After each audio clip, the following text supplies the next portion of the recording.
What is going on, y'all? James from Shimwrecker Enterprises back here with another video today. Taking a little break from the this or that series. I haven't gotten more footage to be able to keep going with that, so apologies. That will return next Wednesday. Probably going to compare the Idle Helios, the Axiom, and the Phase 2, I'm thinking. Kind of my strong benchmark shootout video, so that should be a lot of fun. With that said, though, I wanted to just give you guys a quick kind of recap of this past weekend's bowling out in Kansas City. So this was the top 36 weekend.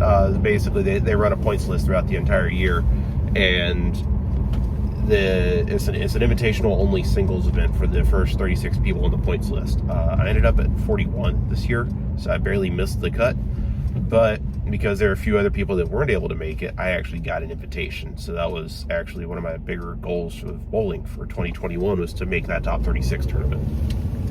So Saturday was 6 games of singles on Kegel Titanium, I believe was the pattern, 44 foot, 25 mils, 4-1. So tricky-ish pattern, like shouldn't be like absolutely insane, but definitely not a house shot.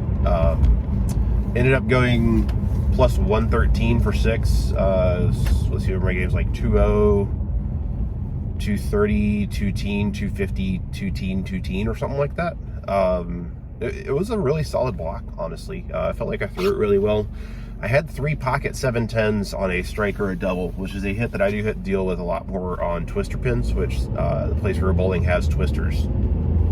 And unfortunately ended up barely missing the top 4 stepladder cut by 27 pins. I ended up finishing in 5th with plus 113, and the ladder cut was plus 140. So that was a little bit unfortunate, but I mean it was still a really solid showing, and I felt like I executed really well and just kind of stayed within myself and was able to see the lanes pretty clearly. So that was a lot of fun.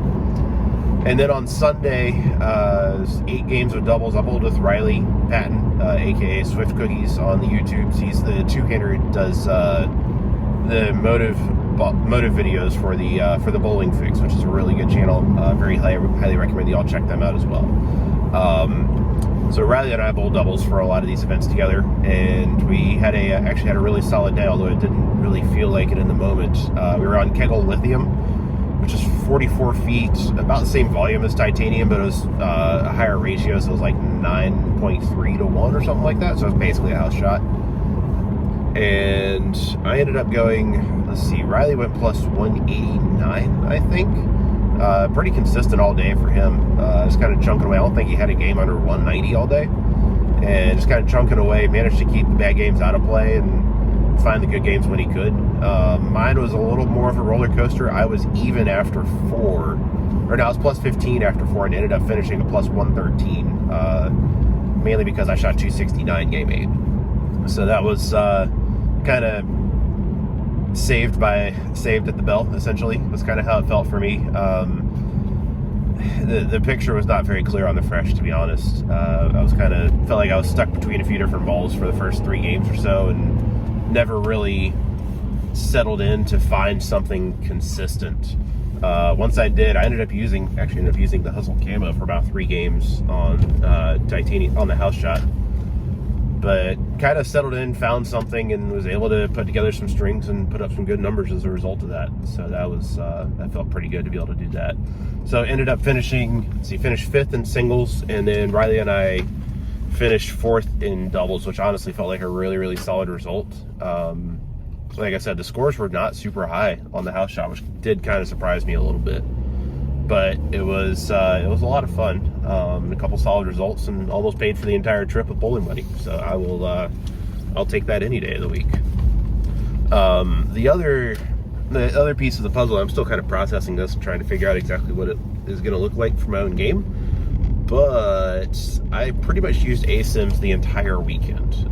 Mainly used my Insight and my UC2 for 5 of the 6 games on Saturday, and then Insight, Camo, a little bit of the Synergy, and a lot of the UC2 on Sunday, and then I think UC2 for like the last 2 games on Sunday as well. It was essentially kind of an aha moment for me of like I had kind of viewed asymmetric balls in the past as a little more of like force the ball to create more shape, essentially.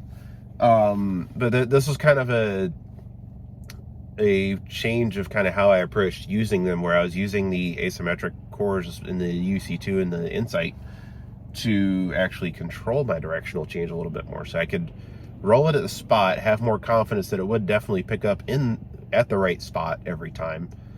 But then rather than create a bunch of shape, I could just get it to kind of tumble off the spot and almost control my directional change a little bit more.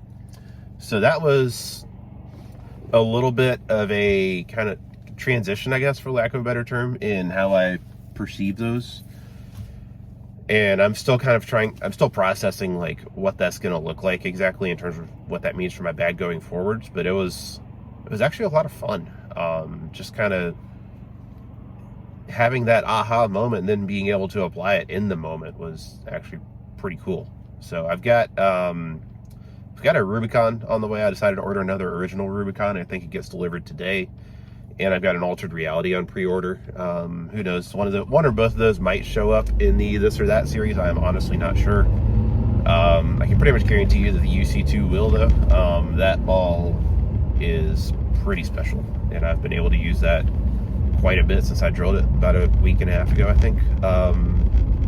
Yeah, I mean, it's a constantly evolving thing, and I'm trying to not whiplash my arsenal into complete asymmetric everything, especially right after just one tournament weekend. But it's definitely a concept that I'm enjoying kind of rethinking and re-exploring a little bit more. So yeah, always learning, always growing, and trying to have some fun along the way. So yeah, I hope y'all had a really good Thanksgiving and start to December. Let me know down in the comments how things have been going for y'all. Any fun tournaments, any big successes y'all have had recently, and any questions y'all have or things you'd like to see in future content. So until next time, I will see y'all out on the lanes. Good luck and good bowling. Peace.